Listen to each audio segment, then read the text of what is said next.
नमस्कार. श्री स्वामी समर्थ. जय जय स्वामी समर्थ. श्री स्वामी समर्थ. जय जय स्वामी समर्थ. बघा मैत्रिणींनो, मागील व्हिडिओत आपण गौरी गणपती घरात बसवल्याने किती फायदे होतात हे पाहिले. आज आपण गणपती बाप्पाला अतिशय प्रिय असणारे गणपती अथर्वशीर्षाचे महत्त्व जाणणार आहोत.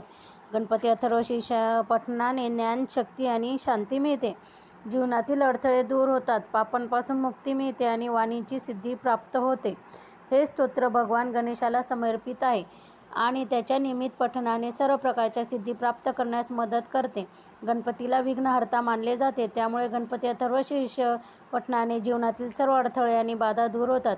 या स्तोत्राच्या पठणाने ज्ञान प्राप्त होते आणि मन शांत राहते.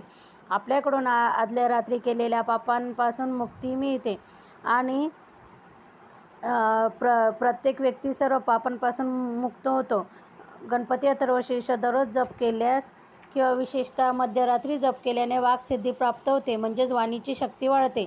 या स्तोत्राच्या नियमित पठणाने सर्व सिद्धी प्राप्त होतात आणि ग्रहांचा अशुभ प्रभाव कमी होतो. गणपती अथर्वशीर्ष हे अथर्व वेदातून आलेले एक वैदिक स्वरूप आणि आध्यात्मिक सार आहे आणि गणपती बाप्पाकडून मिळणाऱ्या गुणांचे वर्णन आपल्याला इथे मिळते. नियमित पठणामुळे एक सकारात्मक ऊर्जा निर्माण होते, ज्यामुळे जीवनात शुभ गोष्टी घडतात. गणपती बाप्पांच्या आशीर्वादाची प्राप्ती होते. गणपती बाप्पा ही बुद्धी देणारी देवता आहे. कोणत्याही शुभ कार्याच्या सुरुवातीला म्हणा किंवा कोणत्याही पूजेच्या सुरुवातीला सर्वात अगोदर गणपती बाप्पाचे नाव घ्यावे लागते.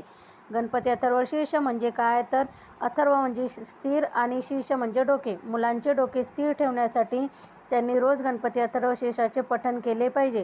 त्याने त्यांची बुद्धी स्थिर राहते. अथर्वशीर्षातून शांती मंत्र घेतल्याने आपले मुले आपोआपच शांत होतात. गणपती अथर्वशीर्ष व त्याची फलश्रुती वाचल्याने दिवसभरातील पापे नष्ट होतात.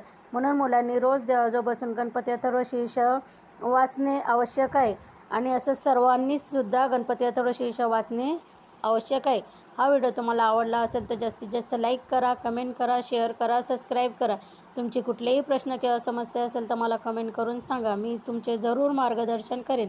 श्री स्वामी समर्थ. जय जय स्वामी समर्थ. श्री स्वामी समर्थ. जय जय स्वामी समर्थ. धन्यवाद.